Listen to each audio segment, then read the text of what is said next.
Jaspreet Singh, attorney at law, New York and California. Immigration, deportation, defense, appeals, family law ਅਤੇ bankruptcy ਲਈ ਸੰਪਰਕ ਕਰੋ। More than 17 years of legal experience. Jaspreet Singh, attorney at law. ਸਤਿ ਸ਼੍ਰੀ ਅਕਾਲ ਜੀ ਸਾਰਿਆਂ ਨੂੰ। ਮੈਂ ਤੁਹਾਡਾ ਆਪਣਾ Jaspreet Singh attorney at law ਤੇ ਅੱਜ ਦਾ ਆਪਣਾ ਪ੍ਰੋਗਰਾਮ ਹੈ ਇਮੀਗ੍ਰੇਸ਼ਨ ਅਪਡੇਟਸ, ਜਿੱਥੇ ਕਿ ਆਪਾਂ ਅਮਰੀਕਾ ਦੇ ਇਮੀਗ੍ਰੇਸ਼ਨ ਦੀ ਗੱਲ ਕਰਦੇ ਹਾਂ। ਜਿਹੜੇ ਨਵੀਆਂ ਖਬਰਾਂ ਹੁੰਦੀਆਂ ਨੇ ਉਹਦੇ ਨਾਲ ਤੁਹਾਡੇ ਸਵਾਲਾਂ ਦੇ ਜਿਹੜੇ ਜਵਾਬ ਆ ਉਹ ਵੀ ਦੇਣ ਦੀ ਕੋਸ਼ਿਸ਼ ਕਰਦੇ ਹਾਂ। ਸੋ ਸਾਰਿਆਂ ਤੋਂ ਪਹਿਲਾਂ ਆਪਾਂ ਗੱਲ ਕਰਦੇ ਹਾਂ ਜਿਹੜੀਆਂ ਇਸ ਵੀਕ ਦੀਆਂ ਇੰਪੋਰਟੈਂਟ ਨਿਊਜ਼ ਆ। ਪਹਿਲੀ ਖਬਰ ਤਾਂ ਹੈਗੀ ਆ ਕਿ ਅੱਜ ਜਿਹੜੀ US ਸੁਪਰੀਮ ਕੋਰਟ ਆ ਉਹਦੇ ਕੋਲ ਜਿਹੜਾ ਟੈਕਸਸ ਦਾ ਕੇਸ ਚੱਲ ਰਿਹਾ ਬੜੀ ਦੇਰ ਤੋਂ, ਤੇ ਉਹਦੇ ਵਿੱਚ ਇਹ ਹੈਗਾ ਵੀ ਉਹ ਸਟੇਟ ਨੇ ਇੱਕ ਲਾਅ ਬਣਾਇਆ ਸੀਗਾ ਜਿਹੜਾ ਕਾਨੂੰਨ ਕੇ ਡੀਲ ਕਰਦਾ ਅਬੋਰਸ਼ਨ ਨਾਲ ਕਿ 6 ਵੀਕ ਤੋਂ ਬਾਅਦ ਅਬੋਰਸ਼ਨ ਨਹੀਂ ਕਰਾਈ ਜਾ ਸਕਦੀ। ਉਦੋਂ ਬਾਅਦ ਉਹ ਡਿਸਟ੍ਰਿਕਟ ਕੋਰਟ ਇੱਕ ਨੇ ਉਹਨੂੰ ਸਟੇ ਕਰਤਾ, ਮੁੜ ਕੇ ਉਹ 5th ਸਰਕਟ ਚਲ ਗਏ। 5th ਸਰਕਟ ਨੇ ਉਹ ਸਟੇ ਜਿਹੜੀ ਸੀਗੀ ਰਿਮੂਵ ਕਰਤੀ, ਉਹਨੂੰ ਲਾਓ ਕਰਤਾ। ਹੁਣ ਸੁਪਰੀਮ ਕੋਰਟ ਦੇ ਵਿੱਚ ਜਾ ਰਹੇ ਨੇ ਉਹ ਗਰੁੱਪ ਜਿਹੜੇ ਕਿ ਇਸ ਲਾਅ ਦੇ ਖਿਲਾਫ ਨੇ। ਉਹਨਾਂ ਦਾ ਪੁਆਇੰਟ ਇਹ ਆ ਵੀ ਜਿਹੜਾ ਕਾਨੂੰਨ ਦੇ ਵਿੱਚ ਇਹਨਾਂ ਨੇ ਪਾਵਰ ਦਿੱਤੀ ਆ ਵੀ ਕੋਈ ਵੀ ਬੰਦਾ ਜਿਹਨੂੰ ਇਹ ਪਤਾ ਲੱਗਦਾ ਕਿ ਇਹ ਲਾਅ ਦੀ ਵਾਇਲੇਸ਼ਨ ਹੋ ਰਹੀ ਆ ਉਹ ਇਹ 'ਤੇ ਕਾਰਵਾਈ ਕਰ ਸਕਦਾ। ਤੇ ਉਹ ਇਹ ਕਹਿ ਰਹੇ ਆ ਵੀ ਆਮ ਲੋਕ ਜਿਹੜੇ ਆ ਬਾਉਂਟੀ ਹੰਟਰ ਬਣ ਜਾਣਗੇ ਇਹਦੇ ਵਿੱਚ, ਤੇ ਉਸ ਕਰਕੇ ਉਹ ਲਾਅ ਜਿਹੜਾ ਉਹਦੇ ਅਗੇਂਸਟ ਹੁਣ ਸੁਪਰੀਮ ਕੋਰਟ ਦੇਖੋ ਇਹਦੇ 'ਚ ਕੀ ਫੈਸਲਾ ਕਰਦੀ ਆਉਂਦੇ ਦਿਨਾਂ 'ਚ ਪਤਾ ਲੱਗੇਗਾ। ਦੂਸਰੀ ਜਿਹੜੀ ਇੰਪੋਰਟੈਂਟ ਖਬਰ ਆ ਉਹ ਇਹ ਹੈਗੀ ਆ ਕਿ ਜਿਹੜੇ ਇਮੀਗ੍ਰੇਸ਼ਨ ਦਾ ਰਿਫਾਰਮ ਚੱਲ ਰਿਹਾ, ਜਿਹਦੇ ਬਾਰੇ ਆਪਾਂ ਸਮੇਂ-ਸਮੇਂ 'ਤੇ ਗੱਲ ਕਰਦੇ ਹਾਂ ਕਿ ਹਾਊਸ ਤੋਂ ਪਾਸ ਹੋ ਕੇ ਬਿੱਲ ਸੈਨੇਟ 'ਚ ਗਏ, ਹੁਣ ਸੈਨੇਟ ਦੇ ਵਿੱਚ ਅਜੇ ਤੱਕ ਪਾਸ ਨਹੀਂ ਹੋਏ। ਜਿਹੜਾ ਬਜਟ ਆ ਉਹ ਵੀ ਅਜੇ ਤੱਕ ਪਾਸ ਨਹੀਂ ਹੋਇਆ, ਤੇ ਬਜਟ ਦੇ ਨਾਲ ਜੋੜ ਕੇ ਇਮੀਗ੍ਰੇਸ਼ਨ ਰਿਫਾਰਮ ਦੇ ਬਿੱਲਾਂ ਨੂੰ ਪਾਸ ਕਰਨ ਦੀ ਤਿਆਰੀ ਆ। ਰੀਕਨਸੀਲੇਸ਼ਨ ਦਾ ਪ੍ਰੋਸੈਸ ਜਿਹਨੂੰ ਕਹਿੰਦੇ ਆ, ਇਹਦੇ ਵਿੱਚ 60 ਵੋਟਾਂ ਸੈਨੇਟ 'ਚ ਨਹੀਂ ਚਾਹੀਦੀਆਂ ਹੁੰਦੀਆਂ, ਸਿਰਫ 51 ਦੇ ਨਾਲ ਪਾਸ ਹੋ ਜਾਂਦਾ। ਉਹਦੇ ਬਾਰੇ 2 ਪ੍ਰਪੋਜ਼ਲਾਂ ਜਿਹੜੀਆਂ ਭੇਜੀਆਂ ਡੈਮੋਕ੍ਰੈਟਿਕ ਪਾਰਟੀ ਦੇ ਲੀਡਰਾਂ ਨੇ, ਉਹ ਸੈਨੇਟ ਪਾਰਲੀਮੈਂਟੇਰੀਅਨ ਨੇ ਰਿਜੈਕਟ ਕਰਤੀਆਂ। ਹੁਣ ਤੀਜੀ ਪ੍ਰਪੋਜ਼ਲ 'ਤੇ ਕੰਮ ਚੱਲ ਰਿਹਾ। ਉਹਦੇ ਜੋ ਕਹਿ ਰਹੇ ਨੇ ਵੀ ਚਲੋ ਗ੍ਰੀਨ ਕਾਰਡ ਨਾ ਦਿਓ, ਪਰ ਜਿਹੜਾ ਟੈਂਪਰੇਰੀ ਸਟੇਟਸ ਹੈਗਾ ਜਿਹੜਾ ਕਿ ਰਿਨਿਊ ਹੋਈ ਜਾਵੇ ਉਹ ਦੇ ਦਿਓ। ਇਹਨਾਂ 10 ਮਿਲੀਅਨ ਬੰਦਿਆਂ ਨੂੰ ਵੀ ਟੈਂਪਰੇਰੀ ਤੌਰ 'ਤੇ ਇਹਨਾਂ ਨੂੰ ਇੱਥੇ ਰਹਿਣ ਦੀ ਜਿਹੜੀ ਪਰਮਿਸ਼ਨ ਮਿਲ ਜਾਵੇ, ਉੱਤੇ ਵਰਕ ਪਰਮਿਟ ਮਿਲ ਜਾਣ ਅਤੇ ਉਹ ਮੁੜ ਕੇ ਰਿਨਿਊ ਹੋਈ ਜਾਵੇ। ਸੋ ਉਹਦੇ 'ਤੇ ਹੁਣ ਗੱਲ ਚੱਲ ਰਹੀ ਆ, ਅਤੇ ਉਹ ਹੁਣ ਦੇਖਦੇ ਹਾਂ ਜੇ ਉੱਤੇ ਗੱਲ ਕੋਈ ਸਿਰੇ ਲੱਗਦੀ ਹੈ, ਕਿਉਂਕਿ ਕੋਸ਼ਿਸ਼ ਤਾਂ ਇਹਨਾਂ ਦੀ ਬੜੀ ਆ ਵੀ ਕਿਸੇ ਤਰੀਕੇ ਨਾਲ ਜੋੜ ਕੇ, ਕਿਉਂਕਿ ਇਹ ਲੱਗਦਾ ਇਹਨਾਂ ਨੂੰ ਵੀ ਜੇ ਹੁਣ ਹੋ ਗਿਆ, ਅਦਰਵਾਈਜ਼ ਇਹ ਹੋਣ ਦੀ ਉਮੀਦ ਘੱਟ ਆ। ਸੋ ਦੇਖਦੇ ਹਾਂ ਕਿ ਆਉਂਦੇ ਦਿਨਾਂ ਦੇ ਵਿੱਚ ਉਸ ਪ੍ਰਪੋਜ਼ਲ ਦਾ ਕੀ ਬਣਦਾ, ਜਾਂ ਕਿੰਨੇ ਕੁ ਬੰਦੇ ਉਹਦੇ ਨਾਲ ਸਹਿਮਤ ਹੁੰਦੇ ਆ, ਜਾਂ ਕੀ ਸੈਨੇਟ ਪਾਰਲੀਮੈਂਟੇਰੀਅਨ ਉਹਦੇ ਨਾਲ ਸਹਿਮਤ ਹੁੰਦੇ ਆ ਕਿ ਨਹੀਂ ਹੁੰਦੇ। ਇਹਦੇ ਨਾਲ ਜਿਹੜਾ ਇਨਫਰਾਸਟਰਕਚਰ ਬਿੱਲ ਹੈ ਅਤੇ ਬਜਟ ਹੈ ਉਹਦੇ ਬਾਰੇ ਵੀ ਜਿਹੜੀ ਡੈਮੋਕ੍ਰੈਟਿਕ ਪਾਰਟੀ ਆ ਉਹਦੇ ਵਿਦਨ 2 ਗਰੁੱਪ ਹੈਗੇ ਆ। ਇੱਕ ਗਰੁੱਪ ਲਿਬਰਲ ਹੈ ਅਤੇ ਇੱਕ ਗਰੁੱਪ ਜਿਹੜਾ ਹੈਗਾ ਉਹ ਥੋੜ੍ਹਾ ਜਿਹਾ ਕੰਜ਼ਰਵੇਟਿਵ ਹੈ, ਜਾਂ ਕਹਿ ਲਓ ਵੀ ਉਹ ਆਪਣਾ ਥੋੜ੍ਹਾ ਜਿਹਾ ਮੋਡਰੇਟ ਹੈ। ਅਤੇ ਉਹਨਾਂ ਦੇ ਵਿੱਚ ਆਪਸੀ ਜਿਹੜੀ ਹੈਗੀ ਆ ਉਹ ਕਾਫੀ ਜ਼ਿਆਦਾ ਉਹਦੀਆਂ ਪ੍ਰੋਵੀਜ਼ਨ ਦੇ ਉੱਤੇ ਅਸਹਿਮਤੀ ਆ ਕਿ ਖਾਸ ਕਰਕੇ ਬਜਟ ਦੇ ਜਿਹੜੇ ਮਤਲਬ ਕਿੰਨਾ ਖਰਚਾ ਹੋਣਾ ਉਹ ਗੱਲਾਂ ਨੂੰ ਲੈ ਕੇ, ਕੁਛ ਕਲਾਈਮੇਟ ਦੇ ਇਸ਼ੂਜ਼ ਨੂੰ ਲੈ ਕੇ, ਕੁਛ ਹੋਰ ਫੰਡਿੰਗ ਨੂੰ ਲੈ ਕੇ। ਅਤੇ ਉਹਦੇ ਬਾਰੇ ਵੀ ਕੱਲ੍ਹ ਪ੍ਰੈਜ਼ੀਡੈਂਟ ਬਾਈਡਨ ਨੇ ਮੀਟਿੰਗ ਕੀਤੀ ਸੀ ਵਾਈਟ ਹਾਊਸ ਦੇ ਵਿੱਚ, ਅਤੇ ਉਹਨਾਂ ਦੀ ਕੋਸ਼ਿਸ਼ ਸੀ ਕਿ ਇਹਨਾਂ ਦੇ ਜਿਹੜੇ ਹੈਗੇ ਡਿਫਰੈਂਸਿਸ ਆਇਰਨ ਆਊਟ ਕੀਤੇ ਜਾਣ। ਅੱਜ ਵੀ ਮੀਟਿੰਗਾਂ ਚੱਲ ਰਹੀਆਂ ਨੇ ਤਾਂ ਕਿ ਇਹਨਾਂ ਦੀ ਆਪਸੀ ਸਹਿਮਤੀ ਬਣ ਜਾਵੇ ਕਿ ਜਿਹੜਾ ਰੀਕਨਸੀਲੇਸ਼ਨ ਦੇ ਵਿੱਚ ਜਿਹੜਾ ਉਹ ਪੈਕੇਜ ਹੈ, ਕਈ ਕਹਿ ਰਹੇ ਨੇ ਕਿ ਉਹ ਮਤਲਬ ਬਹੁਤ ਜ਼ਿਆਦਾ ਪੈਸੇ, ਉਹ 3.5 ਟ੍ਰਿਲੀਅਨ ਜਿਹੜਾ ਹੈਗਾ ਟੂ ਮੱਚ ਹੈ, ਇਹਨੂੰ ਘੱਟ ਹੋਣਾ ਚਾਹੀਦਾ।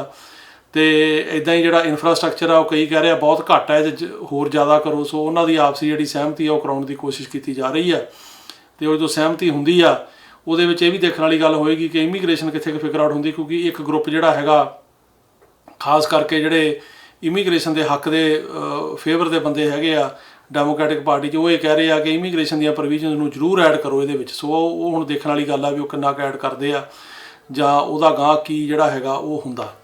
ਇਸ ਤੋਂ ਇਲਾਵਾ ਜਿਹੜੀ ਅਗਲੀ ਗੱਲ ਆ ਉਹ ਹੈਗੀ ਆ ਆਪਣੀ ਜਿਹੜੀ ਇੰਟਰਨੈਸ਼ਨਲ ਟਰੈਵਲ ਆ ਉਹਨੂੰ ਲੈ ਕੇ। ਅਤੇ ਖਬਰ ਜਿਹੜੀ ਆ ਉਹ ਇਹ ਹੈਗੀ ਆ ਕਿ ਇੰਟਰਨੈਸ਼ਨਲ ਜਿਹੜੀ ਟਰੈਵਲ ਆ ਇਹਨੂੰ ਉਹ ਕਹਿ ਰਹੇ ਆ ਵੀ ਜਿਹੜੇ ਬੰਦਿਆਂ ਨੂੰ ਪੂਰੀ ਤਰ੍ਹਾਂ ਵੈਕਸੀਨੇਸ਼ਨ ਲੱਗੀ ਹੋਊਗੀ ਉਹ 8 ਨਵੰਬਰ ਤੋਂ ਇੰਟਰਨੈਸ਼ਨਲ ਟਰੈਵਲ ਅਮਰੀਕਾ ਦੀ ਸ਼ੁਰੂ ਹੋ ਜਾਏਗੀ। ਜਿਵੇਂ ਪਿੱਛੇ ਵੀ ਆਪਾਂ ਖਬਰ ਦਿੱਤੀ ਸੀ ਕਿ ਨਵੰਬਰ ਦੇ ਵਿੱਚ ਉਹ ਟਰੈਵਲ ਜਿਹੜੀ ਆ ਉਹ ਸ਼ੁਰੂ ਹੋਏਗੀ, ਪਰ ਹੁਣ 8 ਨਵੰਬਰ ਤੋਂ ਇਹ ਟਰੈਵਲ ਸ਼ੁਰੂ ਹੋ ਜਾਏਗੀ। ਅਤੇ ਇਹਦੇ ਵਿੱਚ ਜਿਹੜੇ ਰਿਸਟ੍ਰਿਕਸ਼ਨਸ ਹੈਗੀਆਂ ਖਾਸ ਕਰਕੇ ਕੈਨੇਡਾ ਅਤੇ ਮੈਕਸੀਕੋ ਤੋਂ, ਉਹ ਵੀ ਰਿਮੂਵ ਹੋ ਜਾਣਗੀਆਂ। ਸੋ ਜਿਹੜੇ ਬੰਦੇ ਕੈਨੇਡਾ ਜਾਂ ਮੈਕਸੀਕੋ ਤੋਂ ਇੱਥੇ ਘੁੰਮਣ ਫਿਰਨ ਆਉਣਾ ਚਾਹੁੰਦੇ ਆ ਵਿਜ਼ਟਰ ਦੇ ਤੌਰ 'ਤੇ, ਉਹ 8 ਨਵੰਬਰ ਤੋਂ ਬਾਅਦ ਆ ਸਕਣਗੇ ਜੇ ਉਹ ਪੂਰੀ ਤਰ੍ਹਾਂ ਵੈਕਸੀਨੇਟਡ ਨੇ। ਅਤੇ ਇਸ ਕਰਕੇ ਉਹਨਾਂ ਨੂੰ ਟੈਸਟ ਵੀ ਕਰਾਉਣਾ ਪਊਗਾ, ਨੈਗੇਟਿਵ ਰਿਪੋਰਟ ਲੈਣੀ ਪਊਗੀ, ਅਤੇ ਉਹ ਫਿਰ ਆ ਸਕਦੇ ਆ। ਅਤੇ ਇਸੇ ਤਰ੍ਹਾਂ ਹੀ ਜਿਹੜੇ ਬਾਕੀ ਮੁਲਕ ਨੇ ਜਿਵੇਂ ਕਿ ਖਾਸ ਕਰਕੇ ਯੂਰਪ ਹੋ ਗਿਆ, ਬ੍ਰਾਜ਼ੀਲ ਹੋ ਗਿਆ, ਚਾਈਨਾ ਹੋ ਗਿਆ, ਇੰਡੀਆ ਹੋ ਗਿਆ, ਉਹਨਾਂ ਦੇ ਵੀ ਜਿਹੜੇ ਵੈਕਸੀਨੇਟਡ ਬੰਦੇ ਨੇ ਉਹ ਨਵੰਬਰ ਤੋਂ 8 ਨਵੰਬਰ ਤੋਂ ਉਹ ਡੇਟ ਰੱਖਤੀ ਹੈ। ਹੁਣ 8 ਨਵੰਬਰ ਵੀ 8 ਨਵੰਬਰ ਤੋਂ ਟਰੈਵਲ ਸ਼ੁਰੂ ਹੋ ਜਾਊਗਾ। ਵਿਜ਼ਟਰ ਵੀਜ਼ੇ ਦਾ ਜਿਹੜਾ ਹੈਗਾ ਕੰਮ ਉਹ ਸਟਾਰਟ ਹੋ ਜਾਏਗਾ ਤੇ ਇੱਥੇ ਉਹ ਆ ਸਕਣਗੇ, ਕਿਉਂਕਿ ਇਹ ਬੜੀ ਇੰਪੋਰਟੈਂਟ ਖਬਰ ਹੈ ਇਸ ਕਰਕੇ ਕਿ ਕਾਫੀ ਦੇਰ ਤੋਂ ਉਮੀਦ ਸੀ ਕਿ ਕਦੋਂ ਇਹ ਸੈਂਕਸ਼ਨਸ ਜਿਹੜੀਆਂ ਹੈਗੀਆਂ ਲਿਫਟ ਹੋਣਗੀਆਂ, ਤੇ ਇਹ ਕਾਫੀ ਜ਼ਿਆਦਾ ਰੈਸਟ੍ਰਿਕਸ਼ਨਸ ਲੱਗੀਆਂ ਹੋਈਆਂ ਸੀ ਬੜੇ ਮਹੀਨਿਆਂ ਤੋਂ, ਤੇ ਉਹ ਹੁਣ ਅਲਟੀਮੇਟਲੀ ਆ ਕੇ ਨਵੰਬਰ 8 ਡੇਟ ਆ ਗਈ। ਉਹ ਕਹਿੰਦੇ 8 ਨਵੰਬਰ ਤੋਂ ਬਾਅਦ ਜਿਹੜੇ ਬੰਦਿਆਂ ਕੋਲ ਵਿਜ਼ਟਰ ਵੀਜ਼ੇ ਹੈਗੇ ਆ ਜਾਂ ਜਿਨ੍ਹਾਂ ਨੇ ਵਿਜ਼ਟਰ ਵੀਜ਼ੇ ਲਵਾਉਣੇ ਆ ਉਹ ਲਵਾ ਕੇ ਉਹ ਇੱਥੇ ਅਮਰੀਕਾ ਦੇ ਵਿੱਚ ਐਂਟਰ ਹੋ ਸਕਦੇ ਆ। ਸੋ ਇਹ ਵੀ ਇੱਕ ਬੜੀ ਇੰਪੋਰਟੈਂਟ ਖਬਰ ਹੈ। ਇਸ ਤੋਂ ਇਲਾਵਾ ਜਿਹੜੀ ਅਗਲੀ ਖਬਰ ਆ ਉਹ ਹੈਗੀ ਆ ਜੀ ਰਮੇਨ ਇਨ ਮੈਕਸੀਕੋ ਪਾਲਿਸੀ ਦੇ ਨਾਲ। ਸੋ ਸਰਕਾਰ ਉਹ ਪਾਲਿਸੀ ਨੂੰ ਰੀਇਨਸਟੇਟ ਕਰਨ ਜਾ ਰਹੀ ਹੈ, ਦੁਬਾਰਾ ਲਾਗੂ ਕਰਨ ਜਾ ਰਹੀ ਆ। ਤੇ ਇਹ ਜਿਹੜੀ ਪਾਲਿਸੀ ਹੈਗੀ ਆ ਇਹ ਪਹਿਲਾਂ ਖਤਮ ਕਰਤੀ ਸੀ ਸਰਕਾਰ ਨੇ ਜਦੋਂ ਇਹ ਪਾਵਰ 'ਚ ਆਏ। ਜਿਹੜੀ ਪਿਛਲੀ ਸਰਕਾਰ ਸੀ ਉਹਨੇ ਲਾਗੂ ਕੀਤੀ ਸੀ ਪਾਲਿਸੀ, ਪਰ ਫਿਰ ਇੱਕ ਫੈਡਰਲ ਜੱਜ ਨੇ ਆਰਡਰ ਕੀਤਾ, ਇੱਕ ਕੇਸ ਫਾਈਲ ਕੀਤਾ ਟੈਕਸਸ ਤੇ ਮਜ਼ੂਰੀ ਸਟੇਟਾਂ ਨੇ, ਤੇ ਉਹਨੇ ਕਿਹਾ ਵੀ ਇਹ ਪਾਲਿਸੀ ਲਾਗੂ ਕਰੋ। ਤੇ ਉਸ ਤੋਂ ਬਾਅਦ ਜੀ ਇਹ ਸੁਪਰੀਮ ਕੋਰਟ ਤੱਕ ਆ, ਉਹਨਾਂ ਨੇ ਵੀ ਇੰਟਰਫੀਅਰ ਕਰਨ ਤੋਂ ਇਹ 'ਚ ਮਨਾ ਕਰਤਾ।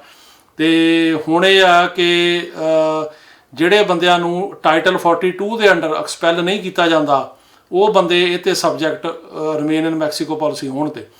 ਹੁਣ ਇਹਦੇ 'ਤੇ ਜਿਹੜੇ ਬੰਦੇ ਹੋਣਗੇ ਲਾਗੂ, ਜਿਨ੍ਹਾਂ 'ਤੇ ਹੋਊਗੀ ਰਮੇਨ ਇਨ ਮੈਕਸੀਕੋ ਦੀ, ਉਹ ਬੰਦੇ ਨੇ ਜਿਨ੍ਹਾਂ 'ਤੇ ਉਹਨਾਂ ਨੇ ਕਲੀਅਰ ਕੀਤਾ ਵੀ ਟਾਈਟਲ 42 ਨਹੀਂ ਲਾਗੂ ਹੁੰਦਾ। ਹੁਣ ਟਾਈਟਲ 42 ਕੀ ਆ ਇਹਦੇ ਬਾਰੇ ਤੁਹਾਨੂੰ ਦੱਸ ਦਿੰਦੇ ਆ ਵੀ ਟਾਈਟਲ 42 ਇੱਕ ਐਸੀ ਧਾਰਾ ਆ ਜਿਹਦੇ ਅੰਡਰ ਕਿ ਹੈਲਥ ਗਰਾਊਂਡਸ 'ਤੇ ਇਹ ਦੱਸ ਕੇ ਕਿ ਬੰਦਾ ਜਿਹੜਾ ਹੈਗਾ ਉਹ ਹੈਲਥ ਰੀਜ਼ਨਸ ਕਰਕੇ ਵੀ ਇੱਥੇ ਮਹਾਮਾਰੀ ਜਿਹੜੀ ਫੈਲਾ ਸਕਦਾ ਜਾਂ ਕੋਈ ਹੋਰ ਬਿਮਾਰੀ ਜਿਹੜੀ ਆ ਉਹ ਫੈਲਾ ਸਕਦਾ ਅਮਰੀਕਾ ਦੇ ਵਿੱਚ, ਉਹਨੂੰ ਐਕਸਪੈਲ ਕੀਤਾ ਜਾਂਦਾ।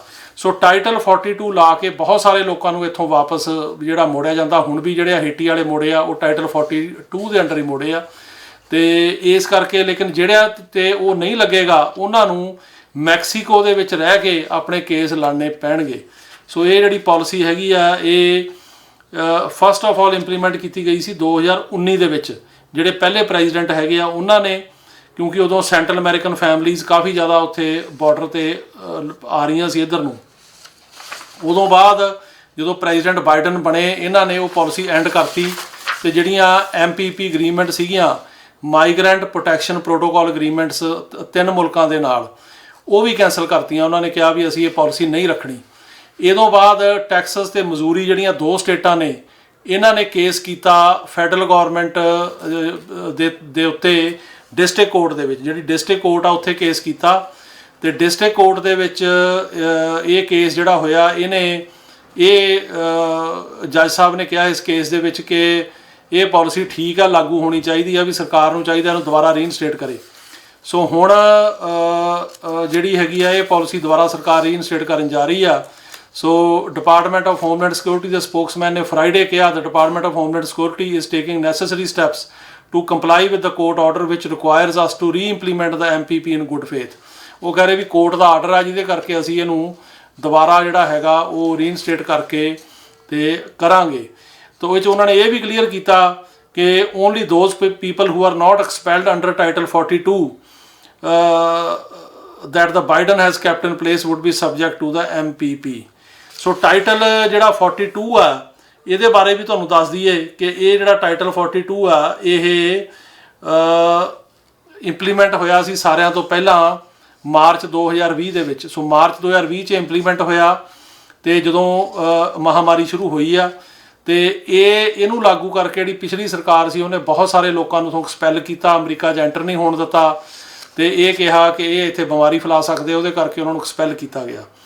ਸੋ ਇਹ ਹੁਣ ਜਿਹੜਾ ਇਹਦੀ ਰਿਵਾਈਵਲ ਹੋਏਗਾ ਰਮੇਨ ਇਨ ਮੈਕਸੀਕੋ ਪਾਲਿਸੀ ਦਾ, ਇਹ ਹੁਣ ਦੇਖਣਾ ਪਏਗਾ ਵੀ ਇਹਦਾ ਜਿਹੜਾ ਹੈਗਾ ਉਹ ਇਫੈਕਟ ਕਿੰਨੇ ਕੁ ਲੋਕਾਂ ਨੂੰ ਹੁੰਦਾ।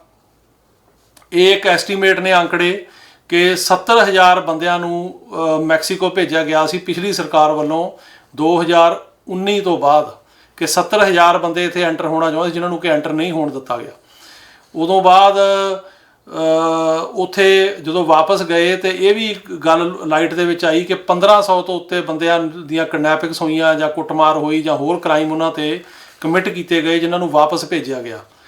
ਤੇ ਇਸ ਕਰਕੇ ਇਹ ਜਿਹੜੀ ਪਾਲਿਸੀ ਆ ਇਹਨੂੰ ਜਿਹੜੇ ਇਮੀਗ੍ਰੇਸ਼ਨ ਦੇ ਗਰੁੱਪਸ ਨੇ ਜਾਂ ਹਿਊਮਨ ਰਾਈਟ ਦੇ ਗਰੁੱਪ ਨੇ ਉਹ ਇਹਨੂੰ ਕ੍ਰਿਟਿਸਾਈਜ਼ ਕਰ ਰਹੇ, ਉਹ ਕਹਿ ਰਹੇ ਆ ਵੀ ਗਲਤ ਹੈ, ਕਿਉਂਕਿ ਇਹਦੇ ਨਾਲ ਜਿਹੜੇ ਤੁਸੀਂ ਲੋਕਾਂ ਨੂੰ ਮੋੜੋਗੇ ਉਹਨਾਂ ਦੀ ਜਾਨ ਤੇ ਮਾਲ ਨੂੰ ਜਿਹੜਾ ਖਤਰਾ ਉਹ ਜਿਹੜਾ ਕਾਫੀ ਜ਼ਿਆਦਾ ਬਣਿਆ ਰਹਿੰਦਾ, ਉੱਥੇ ਤੋਂ ਮੋੜਨਾ ਨਹੀਂ ਚਾਹੀਦਾ। ਪਰ ਸਰਕਾਰ ਨੇ ਹੁਣ ਕੋਈ ਕੋਰਟ ਦਾ ਆਰਡਰ ਆ ਉਹਨੂੰ ਇੰਪਲੀਮੈਂਟ ਕਰਨ ਵਾਸਤੇ ਇਹ ਸ਼ੁਰੂ ਕਰਤਾ ਕਿ ਇਹ ਪਾਲਿਸੀ ਜਿਹੜੀ ਹੈ ਲਾਗੂ ਹੋਏਗੀ। ਇਹ ਤੋਂ ਇਲਾਵਾ ਜਿਹੜਾ ਅਗਲਾ ਸਵਾਲ ਇੱਕ ਮੈਨੂੰ ਕਈਆਂ ਦਾ ਆਇਆ ਉਹ P3 ਬਾਰੇ ਆ। ਪਿੱਛੇ ਅਸੀਂ ਕਿਉਂਕਿ ਜਿਹੜੇ ਆਪਣੇ ਪਰਫਾਰਮਰ ਆਉਂਦੇ ਨੇ ਇੰਡੀਆ ਤੋਂ, ਖਾਸ ਕਰਕੇ ਜਿਹੜੇ ਸਿੰਗਰਸ ਆਉਂਦੇ ਆ ਜਾਂ ਹੋਰ ਆਉਂਦੇ ਆ, ਉਹਨਾਂ ਨੂੰ ਇੱਥੇ ਪਰਫਾਰਮ ਕਰਨ ਵਾਸਤੇ P3 ਵੀਜ਼ਾ ਲੈਣਾ ਪੈਂਦਾ। ਸੋ ਸਾਡੇ ਆਫਿਸ ਨੇ ਇੱਕ ਗਰੁੱਪ ਨੂੰ P3 ਵੀਜ਼ਾ ਲਗਵਾਇਆ, ਜੋ ਕਿ ਹੁਣ ਤਕਰੀਬਨ 1.5-2 ਸਾਲ ਬਾਅਦ ਹੀ ਆਇਆ, ਕਿਉਂਕਿ ਜਿਹੜਾ ਹੁਣ ਪਿੱਛੇ ਕਾਫੀ ਰਿਸਟ੍ਰਿਕਸ਼ਨ ਸੀਗੀਆਂ ਪਰ ਉਹ ਗਰੁੱਪ ਆ ਗਿਆ। ਉਹਦੇ ਵਿੱਚ ਜਿਹੜੇ ਸਿੰਗਰ ਨੇ ਉਹ ਹੈਗੇ ਆ ਗੈਰੀ ਸੰਧੂ ਨੇ ਤੇ ਗੁਰਨਾਮ ਭੁੱਲਰ ਨੇ ਤੇ ਬਾਣੀ ਸੰਧੂ ਨੇ, ਤੇ ਇਹ ਜਿਹੜਾ ਗਰੁੱਪ ਹੈ ਉਹ ਪਰਫਾਰਮ ਕਰ ਰਿਹਾ ਅੱਡ-ਅੱਡ ਥਾਵਾਂ ਤੇ ਅਮਰੀਕਾ ਦੇ ਵਿੱਚ, ਕਾਫੀ ਕਾਮਯਾਬ ਉਹਨਾਂ ਦੇ ਸ਼ੋਜ਼ ਲੱਗ ਰਹੇ ਨੇ। ਤੇ ਦੂਜਾ ਸਾਡਾ ਗਰੁੱਪ ਜਿਹੜਾ ਅਪਰੂਵ ਹੋਇਆ ਉਹ ਹੈਗਾ ਸਤਿੰਦਰ ਸਰਤਾਜ ਦਾ, ਤੇ ਉਹ ਵੀ ਹੁਣ ਇੱਥੇ ਪਰਫਾਰਮ ਕਰਨਗੇ, ਇਹਨਾਂ ਨੂੰ ਵੀਜ਼ੇ ਲੱਗ ਗਏ ਆ। ਉਹਦੇ ਬਾਰੇ ਕਿਉਂਕਿ ਉਹ ਨਿਊਜ਼ ਆਈ ਕਿ ਉਹਨਾਂ ਨੂੰ ਵੀਜ਼ੇ ਜਿਹੜੇ ਆ ਮੇਰੇ ਆਫਿਸ ਨੇ ਦਵਾਏ ਆ, ਤੇ ਉਹਦਾ ਕੀ ਪ੍ਰੋਸੀਜਰ ਆ ਉਹਦੇ ਬਾਰੇ ਮੈਂ ਤੁਹਾਨੂੰ ਦੱਸਣਾ ਚਾਹੁੰਦਾ ਕਿ ਉਹ ਇਸ ਤਰ੍ਹਾਂ ਹੁੰਦਾ ਕਿ ਜਿਹੜਾ ਇੱਥੇ ਕੋਈ ਪ੍ਰਮੋਟਰ ਚਾਹੀਦਾ ਹੁੰਦਾ ਅਮਰੀਕਾ ਦੇ ਵਿੱਚ, ਜਿਹੜਾ ਕਿ ਇੱਥੇ ਸ਼ੋਜ਼ ਵਗੈਰਾ ਆਰਗੇਨਾਈਜ਼ ਕਰਨਾ ਚਾਹੁੰਦਾ, ਉਹਦੇ ਨਾਲ ਨਾਲ ਵੈਨਿਊ ਚਾਹੀਦੇ ਹੁੰਦੇ ਨੇ, ਬੁਕਿੰਗਸ ਕਿ ਸ਼ੋਅ ਹੋਣੇ ਕਿੱਥੇ ਨੇ, ਕਿਹੜੇ ਹਾਲਾਂ 'ਚ ਹੋਣੇ ਆ, ਕਿਹੜੀ ਜਗ੍ਹਾ ਹੋਣੇ ਨੇ।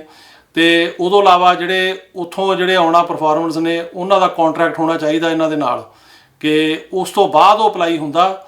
ਤੇ ਫਿਰ ਇੱਥੋਂ ਪਹਿਲਾਂ ਅਪਰੂਵਲ ਲਈ ਜਾਂਦੀ ਆ, ਜਦੋਂ ਇੱਥੋਂ ਅਪਰੂਵ ਹੋ ਜਾਂਦਾ ਤਾਂ ਫਿਰ ਉੱਥੇ ਵੀਜ਼ੇ ਜਿਹੜੇ ਬਾਹਰ ਬੰਦੇ ਜਿੱਥੇ ਵੀ ਹੋਣ, ਜਿਸ ਕੰਟਰੀ ਦੇ, ਜਿਵੇਂ ਇੰਡੀਆ ਵਾਲਿਆਂ ਦੇ ਇੰਡੀਆ ਜਾਂ ਕਿਸੇ ਹੋਰ ਕੰਟਰੀ 'ਚ ਵੀ ਵੀਜ਼ੇ ਲਵਾ ਸਕਦੇ ਨੇ ਉਹ, ਜੇ ਉਹਨਾਂ ਦਾ ਕਿਸੇ ਹੋਰ ਕੰਟਰੀ ਦੇ ਵਿੱਚ ਜਾਣਾ ਆਉਣਾ ਹੈਗਾ, ਜਿਵੇਂ ਮਤਲਬ ਕੈਨੇਡਾ ਤੋਂ ਵੀ ਲਵਾਏ ਜਾ ਸਕਦੇ, ਇੰਗਲੈਂਡ ਤੋਂ ਲਵਾਏ ਜਾ ਸਕਦੇ ਆ, ਤੇ ਉਹ ਲਵਾ ਕੇ ਇੱਥੇ ਆ ਜਾਂਦੇ ਨੇ। ਫਿਰ ਜਿੰਨੀ ਉਹਨਾਂ ਨੂੰ ਮਨਜ਼ੂਰੀ ਮਿਲਦੀ ਆ ਪ੍ਰੋਗਰਾਮਾਂ ਦੀ, ਜਿਵੇਂ ਫਿਰ ਉਹ 2 ਮਹੀਨੇ ਵਾਸਤੇ ਗਰੁੱਪ ਆਇਆ ਜਾਂ 3 ਮਹੀਨੇ ਵਾਸਤੇ ਆਇਆ ਜਾਂ 1 ਮਹੀਨੇ ਵਾਸਤੇ, ਉਨੀ ਦੇਰ ਦੇ ਵਿੱਚ ਉਹਨਾਂ ਨੂੰ ਪਰਫਾਰਮ ਕਰਕੇ ਤੇ ਵਾਪਸ ਮੁੜਨਾ ਮਤਲਬ ਪੈਂਦਾ। ਸੋ ਇਹ ਹੈ, ਲੇਕਿਨ ਇਹਦੇ ਵਾਸਤੇ ਇਹ ਰਿਕੁਆਇਰਮੈਂਟਾਂ ਜਿਹੜੀਆਂ ਮੈਂ ਦੱਸੀਆਂ ਨੇ ਉਹ ਇਹ ਜਿਹੜੀਆਂ ਹੋਣੀਆਂ ਬਹੁਤ ਜ਼ਰੂਰੀ ਨੇ। ਇਹ ਤੋਂ ਇਲਾਵਾ ਜਿਹੜਾ ਹੁਣ ਪਿਛਲੇ ਦਿਨਾਂ ਦੇ ਵਿੱਚ ਅਸੀਂ ਦੇਖਿਆ ਕਿ ਜਿਹੜੇ ਪੋਲੀਟੀਕਲ ਅਸਾਈਲਮ ਦੇ ਕੇਸ ਨੇ ਉਹਨਾਂ ਦਾ ਜਿਹੜਾ ਸਕਸੈਸ ਰੇਟ ਆ ਉਹ ਅੱਗੇ ਨਾਲੋਂ ਜਿਹੜਾ ਹੈਗਾ ਉਹ ਕਾਫੀ ਜ਼ਿਆਦਾ ਹੈ ਤੇ ਬਰਕਰਾਰ ਆ ਉੱਥੇ ਜਿੱਥੇ ਕਿ ਪਾਸ ਹੋ ਰਹੇ ਸੀ। ਸਾਡੇ ਦਫ਼ਤਰ ਦੇ 2 ਕੇਸ ਪਾਸ ਹੋਏ ਨੇ ਇਸ ਹਫ਼ਤੇ, ਤੇ ਉਹਨਾਂ ਦੇ ਵਿੱਚ ਅਸੀਂ ਜਿਹੜਾ ਹੈਗਾ ਉਹ ਜਦੋਂ ਆਰਗੂਮੈਂਟਸ ਪ੍ਰੈਜ਼ੈਂਟ ਕੀਤੀਆਂ, ਮੇਨ ਇਸ਼ੂ ਜਿਹੜਾ ਸੀਗਾ ਇੱਕ ਤਾਂ ਪਰਸੀਕਿਊਸ਼ਨ ਦਾ ਹੁੰਦਾ ਵੀ ਕੀ ਇਹਨੂੰ ਕੁਝ ਹੋਇਆ ਉੱਥੇ ਆਪਣੀ ਕੰਟਰੀ ਜਾਂ ਜਾ ਕੇ ਹੋਏਗਾ, ਦੂਜਾ ਰੀਲੋਕੇਸ਼ਨ ਦਾ ਵੀ ਹੁੰਦਾ ਵੀ ਕਿਤੇ ਹੋਰ ਰਹਿ ਸਕਦਾ। ਉਹ ਦੋਨਾਂ ਇਸ਼ੂਜ਼ ਦੇ ਉੱਤੇ ਸਹਿਮਤੀ ਕੀਤੀ ਜੱਜ ਸਾਹਿਬਾਨ ਨੇ, ਤਾਂ ਆਪਣੇ ਕੇਸ ਜਿਹੜੇ ਹੈਗੇ ਆ ਉਹ ਪਾਸ ਹੋਏ, ਜਿਹਦੇ ਕਰਕੇ ਕਿ ਅਸਾਈਲਮ ਮਿਲ ਗਿਆ। ਹੁਣ ਜਦੋਂ ਅਸਾਈਲਮ ਮਿਲ ਜਾਂਦਾ ਉਦੋਂ 1 ਸਾਲ ਬਾਅਦ ਬੰਦਾ ਗ੍ਰੀਨ ਕਾਰਡ ਆਪਣਾ ਅਪਲਾਈ ਕਰ ਸਕਦਾ। ਤੇ ਇਹਦੇ ਨਾਲ ਨਾਲ ਇਸ ਵੀਕ ਜਿਹੜੇ ਹੈਗਾ ਪਿਛਲਾ ਵੀਕ ਲੰਘਿਆ, ਸਾਡੇ 3 ਕੇਸ ਜਿਹੜੇ ਆ ਉਹ ਸਿਟੀਜ਼ਨਸ਼ਿਪ ਦੇ ਵੀ ਅਪਰੂਵ ਹੋਏ ਆ। ਇਹਦੇ ਵਿੱਚ ਕੀ ਸੀਗਾ ਕਿ ਉਹਨਾਂ ਵਿੱਚੋਂ 3 ਨੂੰ ਇੰਗਲਿਸ਼ ਨਹੀਂ ਸੀ ਆਉਂਦੀ, ਤੇ ਉਹਨਾਂ ਕੋਲੇ ਡਾਕਟਰ ਦੇ ਲੈਟਰ ਸੀ, ਕਿਉਂਕਿ ਇਹਦਾ ਪ੍ਰੋਸੀਜਰ ਇਹ ਆ ਕਿ ਜੇ ਇੰਗਲਿਸ਼ ਨਾ ਆਉਂਦੀ ਹੋਵੇ ਤਾਂ ਕੋਈ ਡਾਕਟਰ ਜਿਹੜਾ ਉਹ N648 ਫਾਰਮ ਹੁੰਦਾ ਉਹ ਭਰ ਕੇ ਦਵੇ ਕਿ ਇੰਗਲਿਸ਼ ਕਿਉਂ ਨਹੀਂ ਸਿੱਖ ਸਕਦੇ ਉਹਨਾਂ ਦਾ ਪ੍ਰਾਇਮਰੀ ਫਿਜ਼ੀਸ਼ੀਅਨ, ਤੇ ਉਹ ਫਿਰ ਉਹਦੀ ਬੇਸ 'ਤੇ ਉਹ ਟੈਸਟ ਮਾਫ ਹੋ ਜਾਂਦਾ। ਤੇ ਜਿਹੜੀ ਸਟੇ ਹੁੰਦੀ ਆ, ਜੋ ਕਿ ਇਹਦੇ ਵਿੱਚ ਸਟੇ ਜਿਹੜੀ ਆ ਉਹ ਪਿਛਲੇ 5 ਸਾਲਾਂ ਵਿੱਚੋਂ 2.5 ਸਾਲ ਦੀ ਚਾਹੀਦੀ ਹੁੰਦੀ ਹੈ ਇੱਥੇ, ਤੇ ਕੋਈ ਕ੍ਰਿਮੀਨਲ ਰੈਕਡ ਨਾ ਹੋਵੇ, 6 ਮਹੀਨੇ ਤੋਂ ਬਾਅਦ ਬੰਦਾ ਬਾਹਰ ਨਾ ਰਿਹਾ ਹੋਵੇ, ਉਹ ਜੇ ਸ਼ਰਤਾਂ ਪੂਰੀਆਂ ਨੇ ਤਾਂ ਉਹਦੀ ਬੇਸ 'ਤੇ ਫਿਰ ਜਿਹੜਾ ਹੈਗਾ ਉਹ ਸਿਟੀਜ਼ਨਸ਼ਿਪ ਦਾ ਜਿਹੜੀ ਐਪਲੀਕੇਸ਼ਨ ਹੈਗੀ ਅਪਰੂਵ ਹੋ ਜਾਂਦੀ ਆ।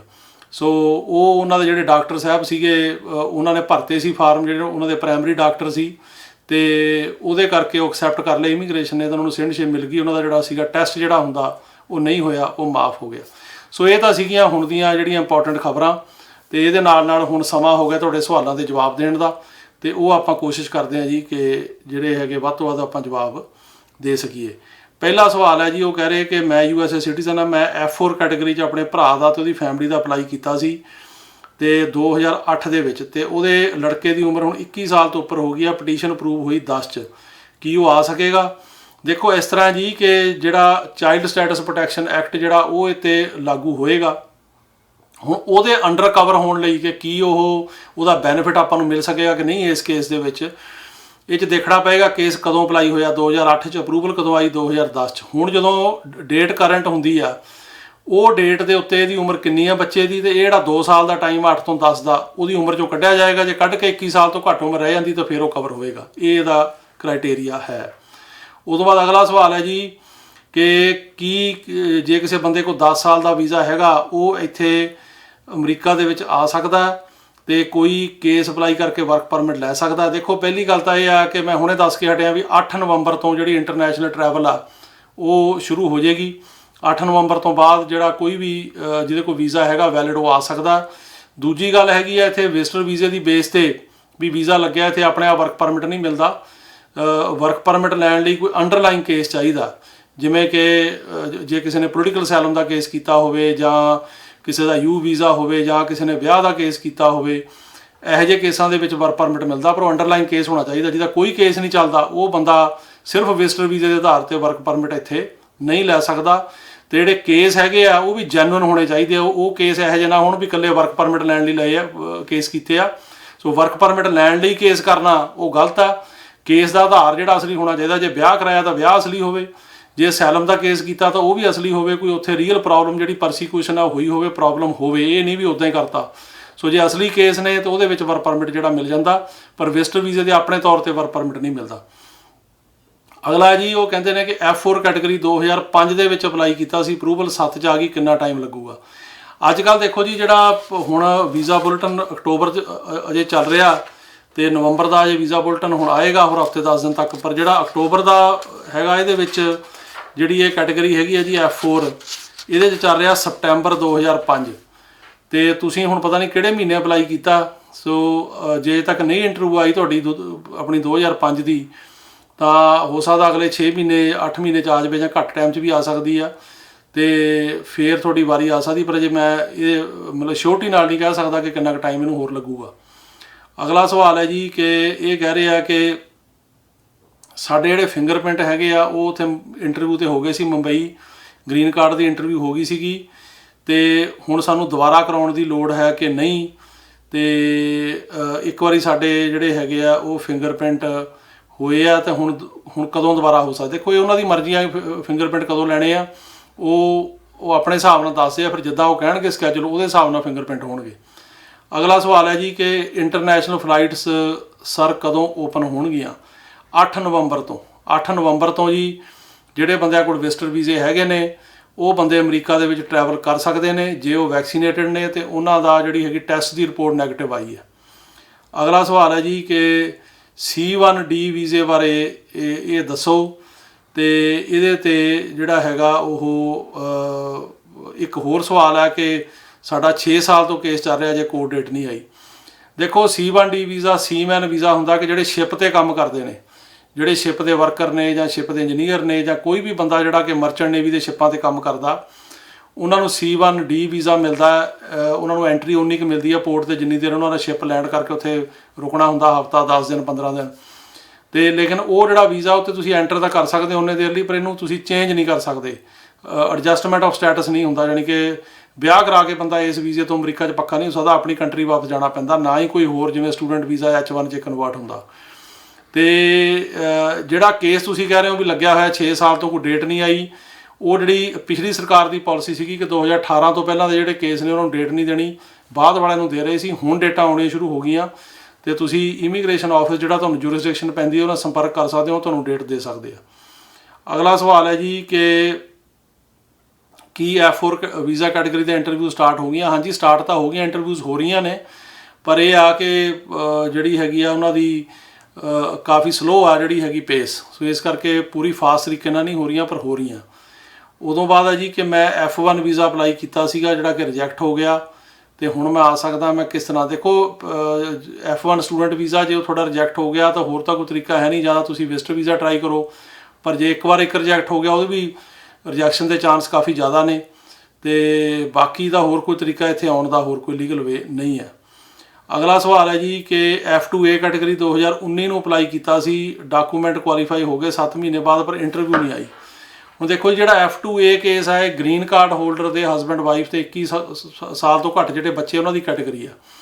ਸੋ ਜਿਹੜੇ ਕੋਈ ਵੀ ਗ੍ਰੀਨ ਕਾਰਡ ਹੋਲਡਰ ਆ ਉਹਦਾ ਜਿਹੜਾ ਸਪਾਊਸ ਆ ਤੇ 21 ਸਾਲ ਤੋਂ ਘੱਟ ਬੱਚੇ ਆ ਇਹਦੇ ਅੰਡਰ ਆ ਸਕਦੇ ਆ।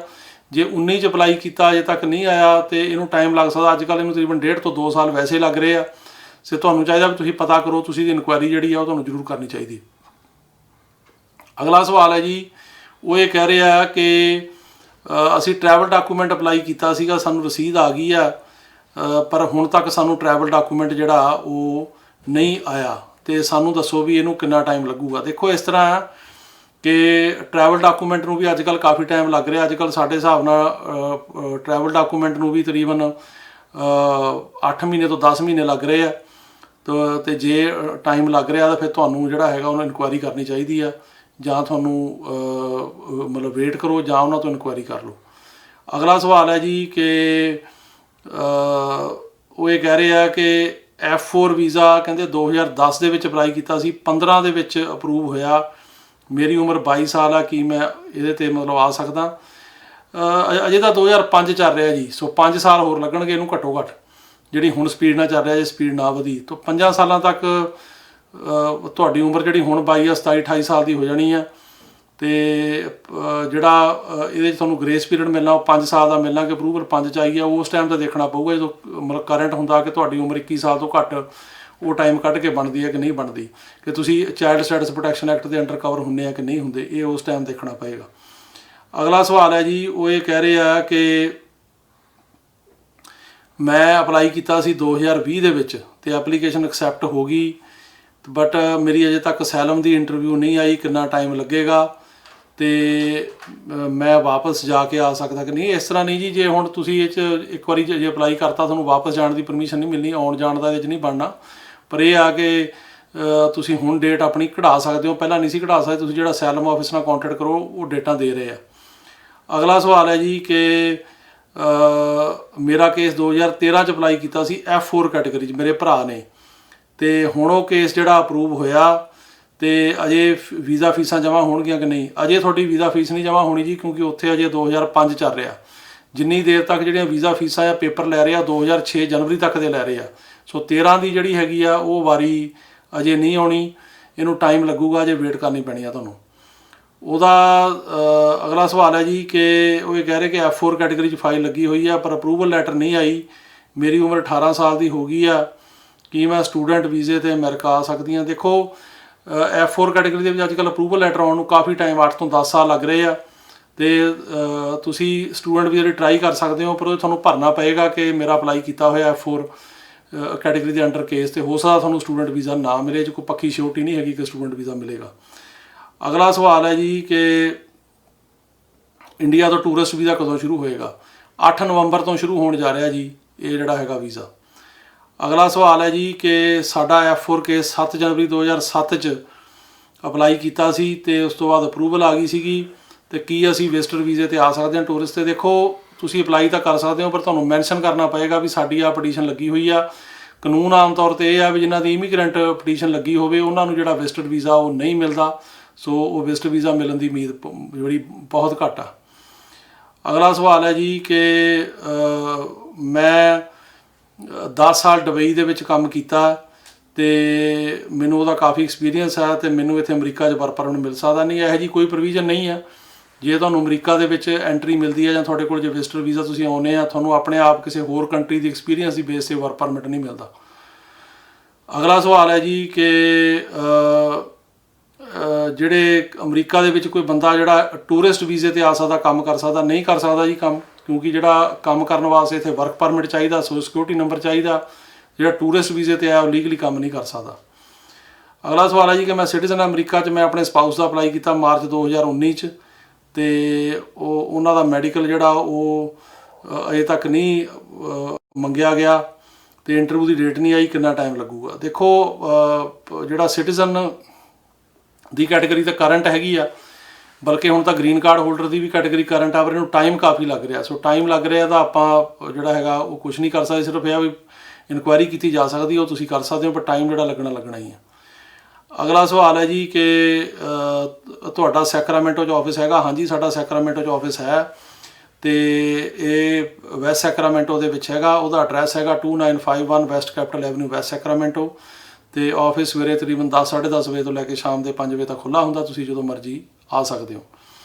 ਅਗਲਾ ਸਵਾਲ ਹੈ ਜੀ ਕਿ ਮੈਂ ਸਿਟੀਜ਼ਨ ਹਾਂ, ਮੈਂ ਆਪਣੇ ਹਸਬੈਂਡ ਨਾਲ 2018 'ਚ ਅਪਲਾਈ ਕੀਤਾ, ਅਤੇ ਅਜੇ ਤੱਕ ਇੰਟਰਵਿਊ ਡੇਟ ਨਹੀਂ ਆਈ, ਕਦੋਂ ਆਏਗੀ? ਤੁਹਾਨੂੰ ਇਨਕੁਆਇਰੀ ਕਰਨੀ ਚਾਹੀਦੀ ਹੈ ਜੀ, ਇੰਟਰਵਿਊ ਡੇਟ ਆਉਣੀ ਚਾਹੀਦੀ ਸੀ, ਪਰ ਪਿੱਛੇ ਕਿਉਂਕਿ ਤੁਹਾਨੂੰ ਪਤਾ ਬੈਕਲੌਗ ਕਾਫੀ ਆ, 1 ਸਾਲ ਤਾਂ ਬੰਦ ਹੀ ਰਿਹਾ ਤਕਰੀਬਨ, ਤੇ ਉਹਦੇ ਕਰਕੇ ਪਰ ਇਹ ਤੇ ਬੈਨ ਨਹੀਂ ਸੀ ਲੱਗਿਆ ਇਸ ਕੈਟਾਗਰੀ ਤੇ, ਦੂਜੀਆਂ ਕੈਟਾਗਰੀਆਂ ਤੇ ਬੈਨ ਸੀਗਾ, ਪਰ ਵੈਸੇ ਡਿਲੇ ਸੀ ਕਾਫੀ।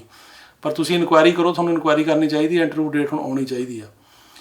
ਤੇ ਅਗਲਾ ਸਵਾਲ ਹੈ ਜੀ ਕਿ ਪ੍ਰਾਇਓਰਟੀ ਡੇਟ ਸ਼ੋ ਹੋ ਰਹੀ ਆ ਫਾਈਨਲ ਐਕਸ਼ਨ 4 ਤੇ ਅੰਡਰ F4 ਕੈਟਾਗਰੀ, ਤੇ ਫਿਰ ਚਾਈਲਡ ਦੀ ਉਮਰ ਫਰੀਜ਼ ਹੁੰਦੀ। ਹਾਂਜੀ, ਜੇ ਤੁਹਾਡੀ ਪ੍ਰਾਇਓਰਟੀ ਡੇਟ ਕਰੰਟ ਹੋ ਗਈ, ਜਿਵੇਂ ਹੁਣ ਜਿਹੜਾ ਸਪਟੈਂਬਰ 2005 ਚੱਲ ਰਿਹਾ, ਤੇ ਜੇ ਸਪਟੈਂਬਰ 2005 ਆ ਉਸ ਤੋਂ ਪਹਿਲਾਂ ਤੁਹਾਡੀ ਪ੍ਰਾਇਓਰਟੀ ਡੇਟ ਆ, ਤੇ ਫਿਰ ਜਿਹੜਾ ਬੱਚਾ ਹੈਗਾ ਉਹਦੀ ਉਮਰ ਇੱਦਾਂ ਫਰੀਜ਼ ਨਹੀਂ ਹੁੰਦੀ।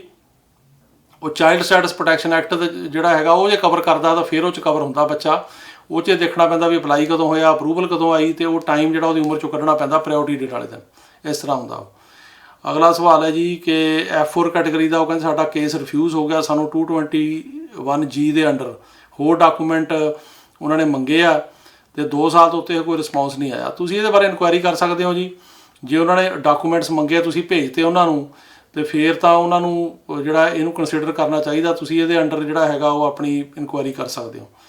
F4 ਕੇਸ ਕਹਿੰਦੇ ਜੀ ਸਾਡਾ ਹੋਇਆ 7 ਜਨਵਰੀ 2007 'ਚ, ਤੇ ਅਪਰੂਵਲ ਨਹੀਂ ਆਈ, ਤੇ ਕੀ ਟੂਰਿਸਟ ਵੀਜ਼ੇ 'ਤੇ ਅਸੀਂ ਆ ਸਕਦੇ ਹਾਂ?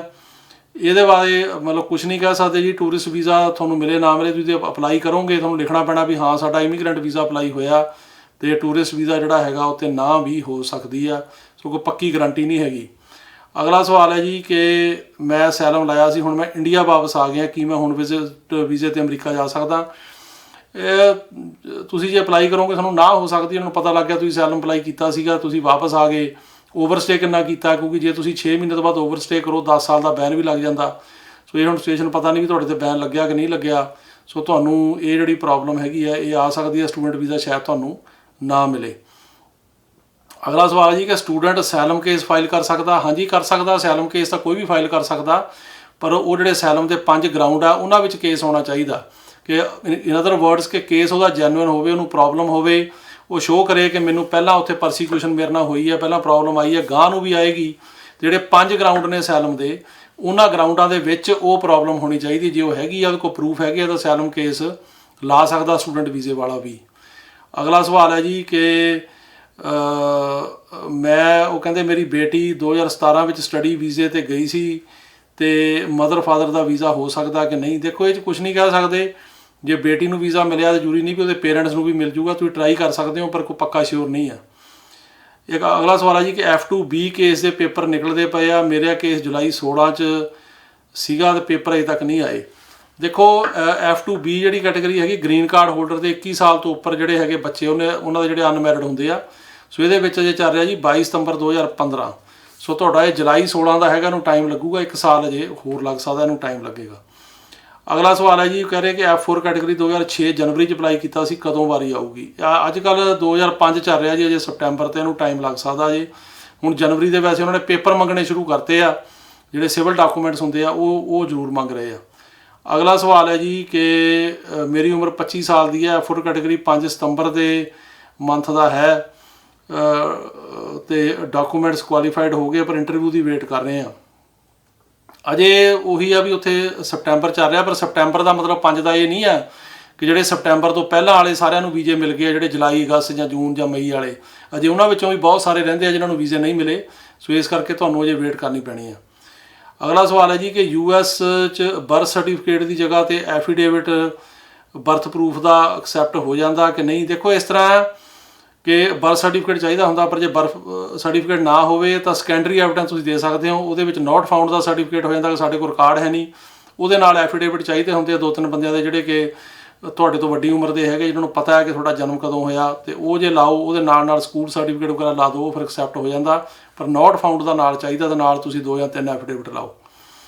ਅਗਲਾ ਸਵਾਲ ਹੈ ਜੀ ਕਿ ਸਾਡਾ ਕੇਸ F2B ਕੈਟਾਗਰੀ 'ਚ 2016 ਦਾ ਪੇਪਰ ਅਪਲਾਈ ਕੀਤੇ ਆ, ਕਿੰਨਾ ਟਾਈਮ ਲੱਗੂਗਾ? ਅਜੇ 2015 ਚੱਲ ਰਿਹਾ ਜੀ, ਤੇ 2016 ਨੂੰ ਅਜੇ ਮੇਰਾ ਖਿਆਲ ਆ ਵੀ ਹੋਰ ਸਾਲ ਤਕਰੀਬਨ ਲੱਗ ਸਕਦਾ।